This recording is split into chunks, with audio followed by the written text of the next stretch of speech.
প্রথমে বাছাই করা গোলাপের পাপড়িগুলো চালুনি বা কুলোর মতো পাত্রে রাখা হয়।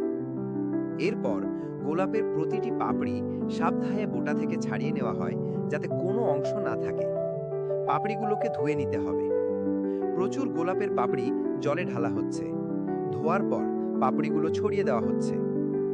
তারপর সেগুলোকে একটি বড় চালুনি বা কুলোর মতো পাত্রে নিয়ে যাওয়া হয় এবং খোলা আকাশের নিচে, সম্ভবত কোনো ছাদের উপর, রোদে শুকানোর জন্য রাখা হয়।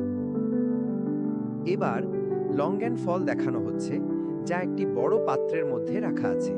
পাত্রে জল ঢালা হচ্ছে লঙ্গেন ফলগুলোকে পরিষ্কার করার জন্য। একটি ব্যক্তি একটি বিশেষ টুল ব্যবহার করে প্রতিটি লঙ্গেন ফলের খোসা ছাড়িয়ে তার ভেতরের বীজ বের করছেন।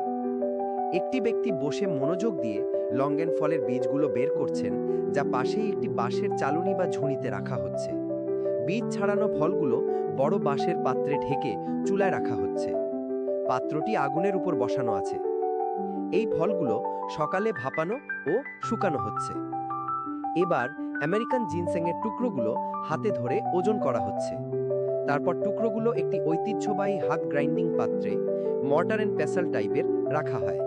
একটি ব্যক্তি বসে তা পিষে পাউডার তৈরি করছেন। পাউডার তৈরি হয়ে গেলে তা একটি সবুজ পাত্রে ঢালা হয়। এরপর শুকনো লঙ্গেন ফল ও তৈরি করা জিনসেং পাউডার বাঁশের ছোট পাত্রে মেশানো হয়। রাত নামলে এই পাত্রগুলো একটি কাঠের ভাপানোর পাত্রে সাজানো হয় এবং কম আঁচে চুলায় ভাপানো শুরু হয়। ভোরের আলো ফোটে।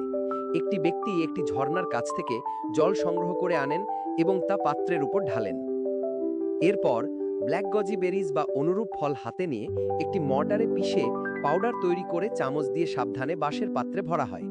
দারুচিনি এবং অ্যাঞ্জেলিকা রুট একটি মর্টারে ফেলে পিষে গুঁড়ো করে ঐতিহ্যবাহী পাথরের জাতায় ফেলা হয়। একটি ব্যক্তি জাতা ঘুরিয়ে সম্পূর্ণ পাউডার তৈরি করে চামচ দিয়ে তা একটি পাত্রে ভরে ফেলেন। রোদে শুকানো গোলাপের পাপড়িগুলো একটি কাপড়ে রেখে পাথর বা হাতুড়ি দিয়ে পিষে পাউডার তৈরি হয়। তারপর এই পাউডারগুলো সাবধানে বাঁশের পাত্রে ভরে দেওয়া হয়। এই পাত্রগুলো আবার ভাপানোর জন্য আগুনের উপর রাখা হয়। রাতে একটি ব্যক্তি আগুন পোহান। চুলা থেকে পাত্র নামিয়ে রাখা হয়। ঠান্ডা হওয়ার পর পাত্রের ভেতর থেকে ঘন মিশ্রণটি বার করা হয় এবং পাত্রে প্যাকেজ করে, যাতে প্রোডাক্টের নাম লেখা আছে। সব শেষে 1 চামচ ঘন মিশ্রণ নিয়ে বাটিতে ঢালে ভালো করে মিশিয়ে নিয়ে পান করা হয়, একটি শান্ত প্রাকৃতিক পরিবেশে।